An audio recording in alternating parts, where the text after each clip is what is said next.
Seção V. Da coisa julgada. Art. 502. Denominar-se coisa julgada material a autoridade que torna imutável e indiscutível a decisão de mérito não mais sujeita a recurso. Art. 503. A decisão que julgar total ou parcialmente o mérito tem força de lei nos limites da questão principal expressamente decidida. Primeiro, o disposto no caput aplicar-se à resolução de questão prejudicial, decidida expressa e incidentemente no processo, se e, dessa resolução depender o julgamento do mérito. Segunda, a seu respeito tiver havido contraditório prévio e efetivo, não se aplicando no caso de revelia. Terceira, o juízo tiver competência em razão da matéria e da pessoa para resolvê-la como questão principal. Segundo a hipótese do primeiro não se aplica se no processo houver restrições probatórias ou limitações à cognição que impeçam o aprofundamento da análise da questão prejudicial. Art. 504. Não fazem coisa julgada. E, os motivos, ainda que importantes para determinar o alcance da parte dispositiva da sentença. Segunda, a verdade dos fatos, estabelecida como fundamento da sentença. Art. 505. Nenhum juiz decidirá novamente as questões já decididas relativas à mesma lide, salvo e, se, tratando-se de relação jurídica de trato continuado, sobreveio modificação no estado de fato ou de direito, caso em que poderá a parte pedir a revisão do que foi estatuído na sentença. Segunda, nos demais casos prescritos em lei. Art. 506. A sentença faz coisa julgada às partes entre as quais é dada, não prejudicando terceiros. Art. 507. É vedado à parte discutir no curso do processo as questões já decididas a cujo respeito se operou a preclusão. Art. 508. Transitada em julgado a decisão de mérito, considerar-se-ão deduzidas e repelidas todas as alegações e as defesas que a parte poderia opor tanto ao acolhimento quanto à rejeição do pedido. Capítulo 14. Da liquidação de sentença. Art. 509. Quando a sentença condenar ao pagamento de quantia ilíquida, proceder-se-á à sua liquidação, a requerimento do credor ou do devedor. E, por arbitramento, quando determinado pela sentença, convencionado pelas partes ou exigido pela natureza do objeto da liquidação. Segunda, pelo procedimento comum, quando houver necessidade de alegar e provar fato novo. Primeiro, quando na sentença houver uma parte líquida e outra ilíquida, ao credor é lícito promover simultaneamente a execução daquela e, em autos apartados, a liquidação desta. Segundo, quando a apuração do valor depender apenas de cálculo aritmético, o credor poderá promover, desde logo, o cumprimento da sentença. Terceiro, o Conselho Nacional de Justiça desenvolverá e colocará à disposição dos interessados programa de atualização financeira. Quarto, na liquidação é vedado discutir de novo a lide ou modificar a sentença que a julgou. Art. 510. Na liquidação por arbitramento, o juiz intimará as partes para a apresentação de pareceres ou documentos elucidativos, no prazo que fixar, e, caso não possa decidir de plano, nomeará perito, observando-se, no que couber, o procedimento da prova pericial. Art. 511. Na liquidação pelo procedimento comum, o juiz determinará a intimação do requerido, na pessoa de seu advogado ou da sociedade de advogados a que estiver vinculado, para, querendo apresentar contestação no prazo de 15 dias, observando-se, a seguir, no que couber, o disposto no livro e da parte especial deste Código. Art. 512. A liquidação poderá ser realizada na pendência de recurso, processando-se em autos apartados no juízo de origem, cumprindo ao liquidante instruir o pedido com cópias das peças processuais pertinentes. Título 2. Do cumprimento da sentença. Capítulo I.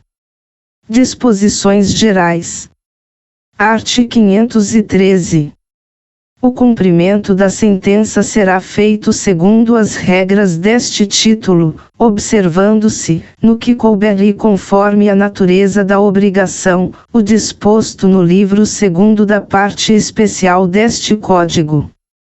Primeiro, o cumprimento da sentença que reconhece o dever de pagar quantia, provisório ou definitivo, far-se-á a requerimento do exequente.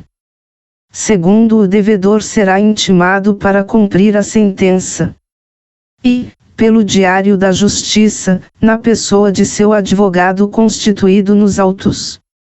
Segunda, por carta com aviso de recebimento, quando representado pela Defensoria Pública ou quando não tiver procurador constituído nos autos, ressalvada a hipótese do inciso 4º.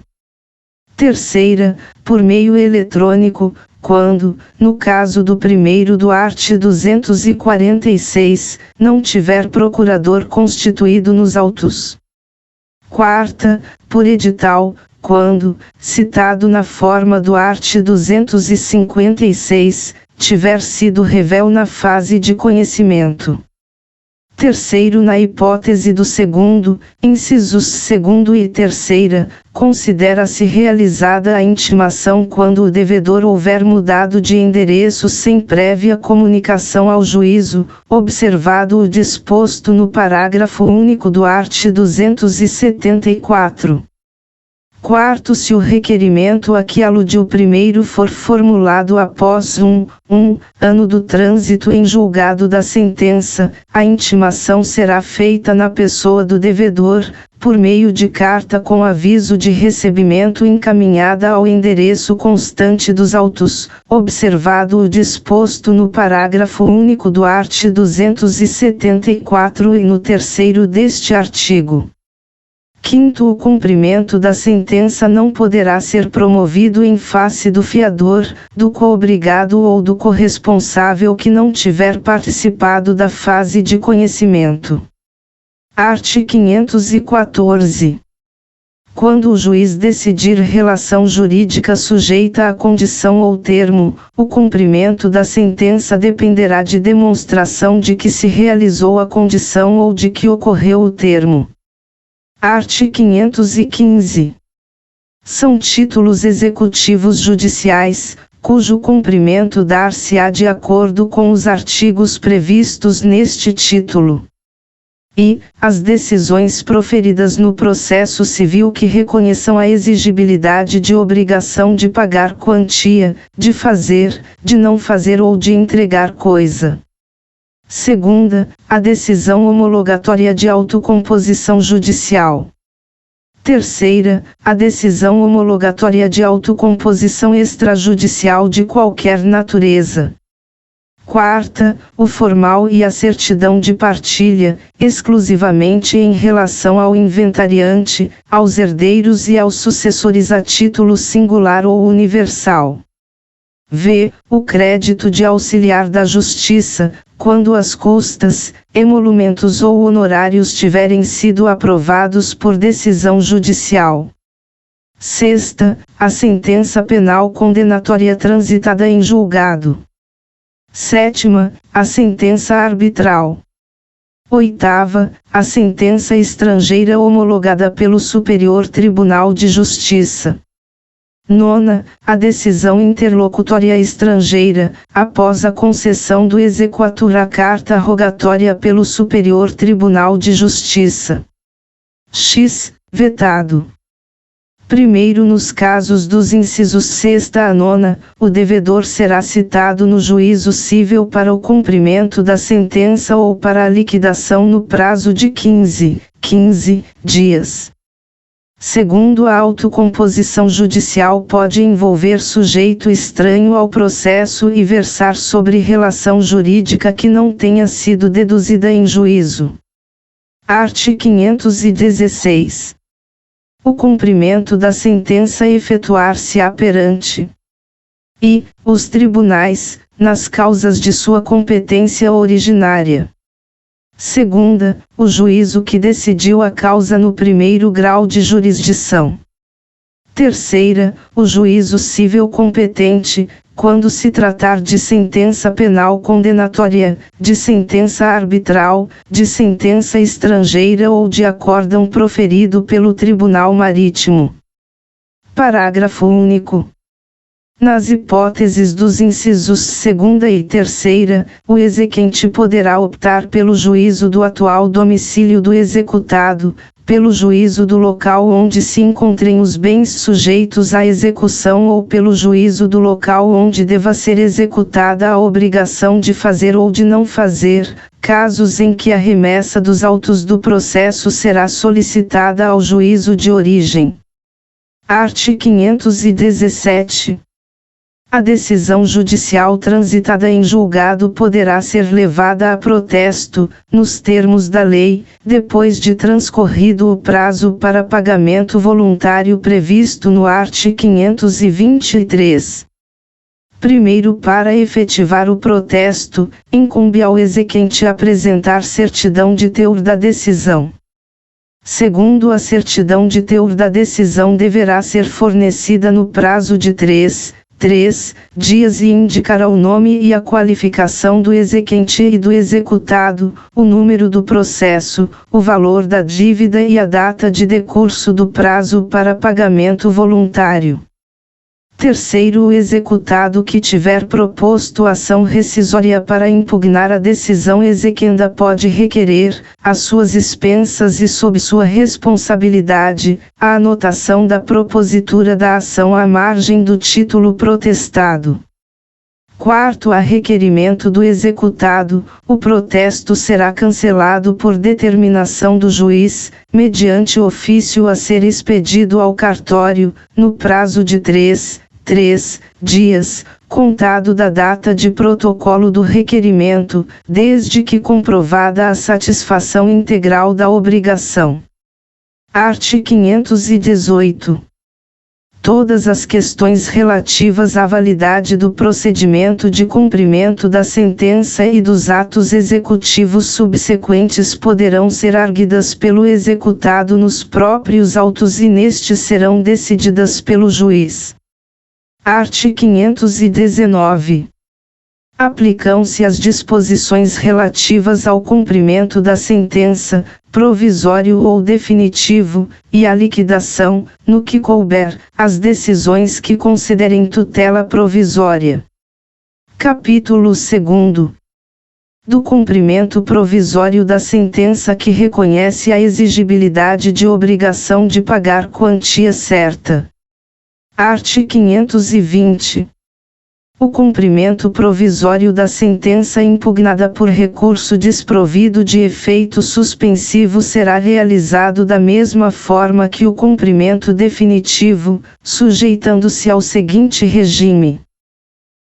Corre por iniciativa e responsabilidade do exequente, que se obriga, se a sentença for reformada, a reparar os danos que o executado haja sofrido. Segunda, fica sem efeito, sobrevindo decisão que modifique ou anule a sentença objeto da execução, restituindo-se as partes ao estado anterior e liquidando-se eventuais prejuízos nos mesmos autos. Terceira, se a sentença objeto de cumprimento provisório for modificada ou anulada apenas em parte, somente nesta ficará sem efeito a execução. Quarta, o levantamento de depósito em dinheiro e a prática de atos que importem transferência de posse ou alienação de propriedade ou de outro direito real, ou dos quais possa resultar grave dano ao executado, dependem de caução suficiente e idônea, arbitrada de plano pelo juiz e prestada nos próprios autos. Primeiro, no cumprimento provisório da sentença, o executado poderá apresentar impugnação, se quiser, nos termos do art. 525. Segundo, a multa e os honorários a que se refere o primeiro do art. 523 são devidos no cumprimento provisório de sentença condenatória ao pagamento de quantia certa. Terceiro, se o executado comparecer tempestivamente e depositar o valor, com a finalidade de isentar-se da multa, o ato não será havido como incompatível com o recurso por ele interposto. Quarto, a restituição ao estado anterior a que se refere o inciso 2 não implica o desfazimento da transferência de posse ou da alienação de propriedade ou de outro direito real eventualmente já realizada, ressalvado, sempre, o direito à reparação dos prejuízos causados ao executado. Quinto, ao cumprimento provisório de sentença que reconheça a obrigação de fazer, de não fazer ou de dar coisa a aplicar-se, no que couber, o disposto neste capítulo. Art. 521. A caução prevista no inciso 4º do art. 520 poderá ser dispensada nos casos em que o crédito for de natureza alimentar, independentemente de sua origem. Segunda, o credor demonstrar situação de necessidade. Terceira, pender o agravo fundado nos incisos 2º e 3º do art. 1042. Terceira, pender o agravo do art. 1042, redação dada pela Lei nº 13.256, de 2016, vigência. Quarta, a sentença a ser provisoriamente cumprida estiver em consonância com súmula da jurisprudência do Supremo Tribunal Federal ou do Superior Tribunal de Justiça ou em conformidade com acórdão proferido no julgamento de casos repetitivos. Parágrafo único. A exigência de caução será mantida quando da dispensa possa resultar manifesto risco de grave dano de difícil ou incerta reparação. Art. 522. O cumprimento provisório da sentença será requerido por petição dirigida ao juízo competente. Parágrafo único. Não sendo eletrônicos os autos, a petição será acompanhada de cópias das seguintes peças do processo, cuja autenticidade poderá ser certificada pelo próprio advogado, sob sua responsabilidade pessoal. Decisão exequenda. Segunda, certidão de interposição do recurso não dotado de efeito suspensivo. Terceira, procurações outorgadas pelas partes. Quarta, decisão de habilitação, se for o caso. Facultativamente, outras peças processuais consideradas necessárias para demonstrar a existência do crédito. Capítulo 3º. Do cumprimento definitivo da sentença que reconhece a exigibilidade de obrigação de pagar quantia certa. Art. 523. No caso de condenação em quantia certa, ou já fixada em liquidação, e no caso de decisão sobre parcela incontroversa, o cumprimento definitivo da sentença far-se-á a requerimento do exequente, sendo o executado intimado para pagar o débito, no prazo de 15 dias, acrescido de custas, se houver. Primeiro, não ocorrendo pagamento voluntário no prazo do caput, o débito será acrescido de multa de 10% e, também, de honorários de advogado de 10%. Segundo, efetuado o pagamento parcial no prazo previsto no caput, a multa e os honorários previstos no primeiro incidirão sobre o restante.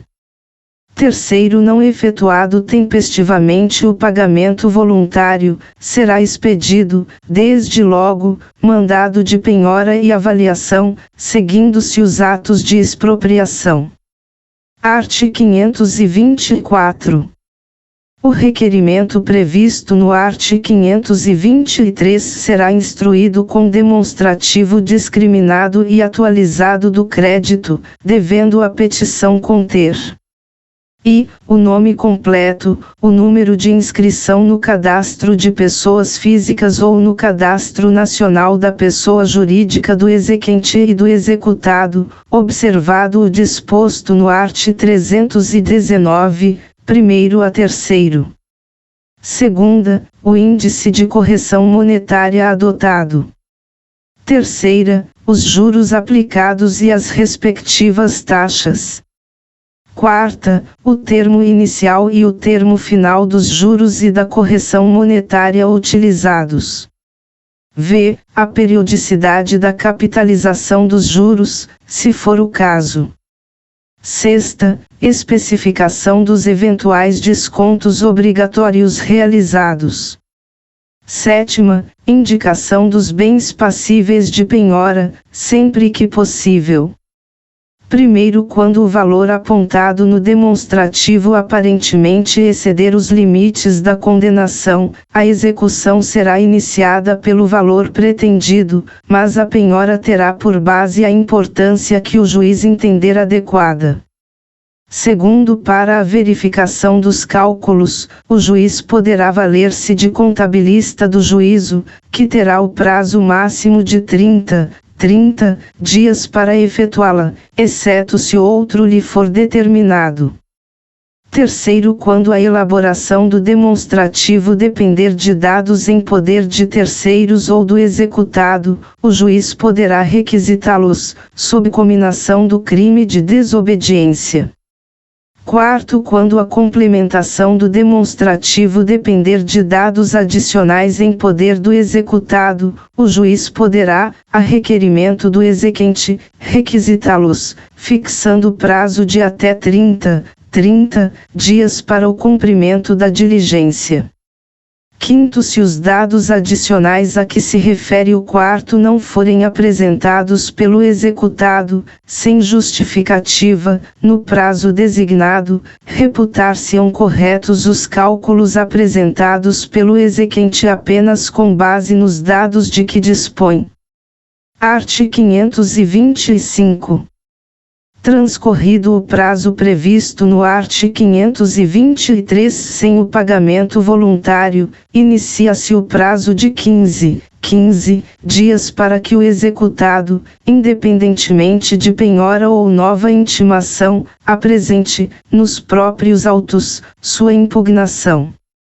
Primeiro, na impugnação, o executado poderá alegar i. Falta ou nulidade da citação se, na fase de conhecimento, o processo correu à revelia.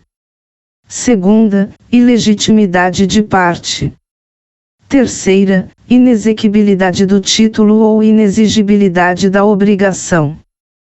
Quarta, penhora incorreta ou avaliação errônea. V. Excesso de execução ou cumulação indevida de execuções. Sexta, incompetência absoluta ou relativa do juízo da execução. Sétima, qualquer causa modificativa ou extintiva da obrigação, como pagamento, novação, compensação, transação ou prescrição, desde que supervenientes à sentença. Segundo, a alegação de impedimento ou suspeição observará o disposto nos arts. 146 e 148. Terceiro, aplicar-se à impugnação o disposto no art. 229. Quarto, quando o executado alegar que o exequente, em excesso de execução, pleiteia quantia superior à resultante da sentença, cumprir-lhe-á declarar de imediato o valor que entende correto, apresentando demonstrativo discriminado e atualizado de seu cálculo. Quinto, na hipótese do quarto, não apontado o valor correto ou não apresentado o demonstrativo, a impugnação será liminarmente rejeitada, se o excesso de execução for o seu único fundamento, ou, se houver outro, a impugnação será processada, mas o juiz não examinará a alegação de excesso de execução. Sexto, a apresentação de impugnação não impede a prática dos atos executivos, inclusive os de expropriação, podendo o juiz, a requerimento do executado e desde que garantido o juízo com penhora, caução ou depósitos suficientes, atribuir-lhe efeito suspensivo, se seus fundamentos forem relevantes e se o prosseguimento da execução for manifestamente suscetível de causar ao executado grave dano de difícil ou incerta reparação. Sétimo, a concessão de efeito suspensivo a que se refere o sexto não impedirá a efetivação dos atos de substituição, de reforço ou de redução da penhora e de avaliação dos bens. Oitavo, quando o efeito suspensivo atribuído à impugnação disser respeito apenas à parte do objeto da execução, esta prosseguirá quanto à parte restante. Nono, a concessão de efeito suspensivo à impugnação deduzida por um dos executados não suspenderá a execução contra os que não impugnarão, quando o respectivo fundamento disser respeito exclusivamente ao impugnante. 10. Ainda que atribuído efeito suspensivo à impugnação, é lícito ao exequente requerer o prosseguimento da execução, oferecendo e prestando, nos próprios autos, caução suficiente e idônea a ser arbitrada pelo juiz. 11. As questões relativas a fato superveniente ao término do prazo para a apresentação da impugnação, assim como aquelas relativas à validade e à adequação da penhora, da avaliação e dos atos executivos subsequentes, podem ser arguidas por simples petição, tendo o executado, em qualquer dos casos, o prazo de 15 dias para formular esta arguição, contado da comprovada ciência do fato ou da intimação do ato. 12. Para efeito do disposto no inciso 3º do 1º deste artigo, considera-se também inexigível a obrigação reconhecida em título executivo judicial fundado em lei ou ato normativo considerado inconstitucional pelo Supremo Tribunal Federal, ou fundado em aplicação ou interpretação da lei ou do ato normativo tido pelo Supremo Tribunal Federal como incompatível com a Constituição Federal, em controle de constitucionalidade concentrado ou difuso. 13. No caso do 12, os efeitos da decisão do Supremo Tribunal Federal poderão ser modulados no tempo, em atenção à segurança jurídica. 14. A decisão do Supremo Tribunal Federal referida no 12 deve ser anterior ao trânsito em julgado da decisão exequenda. 15. Se a decisão referida no 12 for proferida após o trânsito em julgado da decisão exequenda, caberá ação rescisória, cujo prazo será contado do trânsito em julgado da decisão proferida pelo Supremo Tribunal Federal. Art. 526. É lícito ao réu, antes de ser intimado para o cumprimento da sentença, comparecer em juízo e oferecer em pagamento o valor que entender devido, apresentando memória discriminada do cálculo. Primeiro, o autor será ouvido no prazo de 5 dias, podendo impugnar o valor depositado, sem prejuízo do levantamento do depósito a título de parcela incontroversa.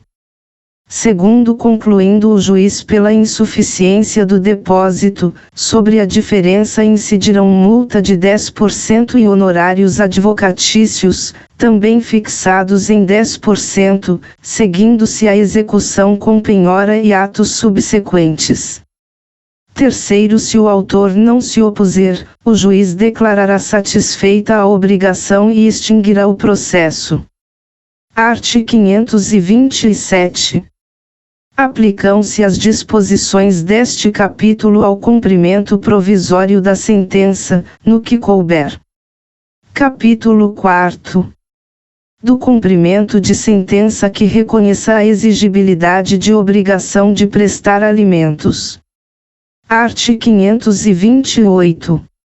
No cumprimento de sentença que condene ao pagamento de prestação alimentícia ou de decisão interlocutória que fixe alimentos, o juiz, a requerimento do exequente, mandará intimar o executado pessoalmente para, em 3 dias, pagar o débito, provar que o fez ou justificar a impossibilidade de efetuá-lo.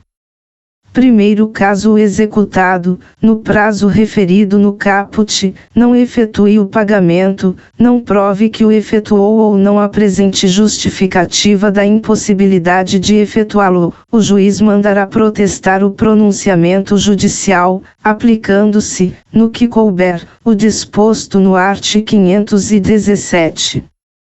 Segundo, somente a comprovação de fato que gere a impossibilidade absoluta de pagar justificará o inadimplemento. Terceiro, se o executado não pagar ou se a justificativa apresentada não for aceita, o juiz, além de mandar protestar o pronunciamento judicial na forma do primeiro, decretar-lhe a prisão pelo prazo de 1 a 3 meses. Quarto, a prisão será cumprida em regime fechado, devendo o preso ficar separado dos presos comuns. Quinto, o cumprimento da pena não exime o executado do pagamento das prestações vencidas e vincendas. Sexto, paga a prestação alimentícia, o juiz suspenderá o cumprimento da ordem de prisão. Sétimo, o débito alimentar que autoriza a prisão civil do alimentante é o que compreende até as três prestações anteriores ao ajuizamento da execução e as que se vencerem no curso do processo. Oitavo, o exequente pode optar por promover o cumprimento da sentença ou decisão desde logo, nos termos do disposto neste livro, título 2º, capítulo 3º, caso em que não será admissível a prisão do executado, e, recaindo a penhora em dinheiro, a concessão de efeito suspensivo à impugnação não obsta a que o exequente levante mensalmente a importância da prestação. Nono, além das opções previstas no art. 516, parágrafo único, o exequente pode promover o cumprimento da sentença ou decisão que condena ao pagamento de prestação alimentícia no juízo de seu domicílio. Art. 529. Quando o executado for funcionário público, militar, diretor ou gerente de empresa ou empregado sujeito à legislação do trabalho, o exequente poderá requerer o desconto em folha de pagamento da importância da prestação alimentícia. Primeiro, ao proferir a decisão, o juiz oficiará à autoridade, à empresa ou ao empregador, determinando, sob pena de crime de desobediência, o desconto a partir da primeira remuneração posterior do executado, a contar do protocolo do ofício. Segundo, o ofício conterá o nome e o número de inscrição no cadastro de pessoas físicas do exequente e do executado, a importância a ser descontada mensalmente, o tempo de sua duração e a conta na qual deve ser feito o depósito. Terceiro, sem prejuízo do pagamento dos alimentos vincendos, o débito objeto de execução pode ser descontado dos rendimentos ou rendas do executado, de forma parcelada, nos termos do caput deste artigo, contanto que, somado à parcela devida, não ultrapasse 50% de seus ganhos líquidos. Art. 530. Não cumprida a obrigação, observar-se-á o disposto nos arts. 831 e seguintes. Art. 531. O disposto neste capítulo aplica-se aos alimentos definitivos ou provisórios. Primeiro, a execução dos alimentos provisórios, bem como a dos alimentos fixados em sentença ainda não transitada em julgado, se processa em autos apartados. Segundo, o cumprimento definitivo da obrigação de prestar alimentos será processado nos mesmos autos em que tenha sido proferida a sentença. Art. 532. Verificada a conduta procrastinatória do executado, o juiz deverá, se for o caso, dar ciência ao Ministério Público dos indícios da prática do crime de abandono material. Art. 533.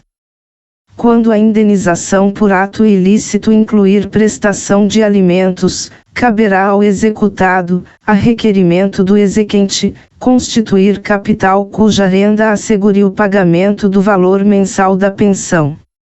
Primeiro, o capital a que se refere o caput, representado por imóveis ou por direitos reais sobre imóveis suscetíveis de alienação, títulos da dívida pública ou aplicações financeiras em banco oficial, será inalienável e impenhorável enquanto durar a obrigação do executado, além de constituir-se em patrimônio de afetação. Segundo, o juiz poderá substituir a constituição do capital pela inclusão do exequente em folha de pagamento de pessoa jurídica de notória capacidade econômica ou, a requerimento do executado, por fiança bancária ou garantia real, em valor a ser arbitrado de imediato pelo juiz. Terceiro, se sobrevier modificação nas condições econômicas, poderá a parte requerer, conforme as circunstâncias, redução ou aumento da prestação. Quarto, a prestação alimentícia poderá ser fixada tomando por base o salário mínimo. Quinto, fim da obrigação de prestar alimentos, o juiz mandará liberar o capital, cessar o desconto em folha ou cancelar as garantias prestadas. Capítulo V. Do cumprimento de sentença que reconheça a exigibilidade de obrigação de pagar quantia certa pela Fazenda Pública. Art. 534. No cumprimento de sentença que impuser à Fazenda Pública o dever de pagar quantia certa, o exequente apresentará demonstrativo discriminado e atualizado do crédito contendo e o nome completo e o número de inscrição no Cadastro de Pessoas Físicas ou no Cadastro Nacional da Pessoa Jurídica do exequente. Segunda, o índice de correção monetária adotado. Terceira, os juros aplicados e as respectivas taxas. Quarta, o termo inicial e o termo final dos juros e da correção monetária utilizados. V. A periodicidade da capitalização dos juros, se for o caso. Sexta, a especificação dos eventuais descontos obrigatórios realizados. Primeiro, havendo pluralidade de exequentes, cada um deverá apresentar o seu próprio demonstrativo, aplicando-se à hipótese, se for o caso, o disposto nos primeiro e segundo do art. 113. Segundo, a multa prevista no primeiro do art. 523 não se aplica à Fazenda Pública. Art. 535. A Fazenda Pública será intimada na pessoa de seu representante judicial, por carga, remessa ou meio eletrônico, para, querendo, no prazo de 30 dias e nos próprios autos, impugnar a execução, podendo arguir e falta ou nulidade da citação se, na fase de conhecimento, o processo correu à revelia. Segunda, ilegitimidade de parte. Terceira, inexequibilidade do título ou inexigibilidade da obrigação. Quarta, excesso de execução ou cumulação indevida de execuções. V. Incompetência absoluta ou relativa do juízo da execução. Sexta, qualquer causa modificativa ou extintiva da obrigação, como pagamento, novação, compensação, transação ou prescrição, desde que supervenientes ao trânsito em julgado da sentença. Primeiro, a alegação de impedimento ou suspeição observará o disposto nos arts. 146 e 148. Segundo, quando se alegar que o exequente, em excesso de execução, pleiteia quantia superior à resultante do título, cumprirá a executada declarar de imediato o valor que entende correto, sob pena de não conhecimento da arguição. Terceiro, não impugnada a execução ou rejeitadas as arguições da executada. E, expedir-se-á, por intermédio do presidente do tribunal competente, precatório em favor do exequente, observando-se o disposto na Constituição Federal. Segunda, por ordem do juiz, dirigida à autoridade na pessoa de quem o ente público foi citado para o processo, o pagamento de obrigação de pequeno valor será realizado no prazo de 2 meses contado da entrega da requisição, mediante depósito na agência de banco oficial mais próxima da residência do exequente. Quarto, tratando-se de impugnação parcial, a parte não questionada pela executada será, desde logo, objeto de cumprimento. Quinto, para efeito do disposto no inciso 3º do caput deste artigo, considera-se também inexigível a obrigação reconhecida em título executivo judicial fundado em lei ou ato normativo considerado inconstitucional pelo Supremo Tribunal Federal, ou fundado em aplicação ou interpretação da lei ou do ato normativo tido pelo Supremo Tribunal Federal como incompatível com a Constituição Federal, em controle de constitucionalidade concentrado ou difuso. Sexto, no caso do quinto, os efeitos da decisão do Supremo Tribunal Federal poderão ser modulados no tempo, de modo a favorecer a segurança jurídica. Sétimo, a decisão do Supremo Tribunal Federal referida no quinto deve ter sido proferida antes do trânsito em julgado da decisão exequenda.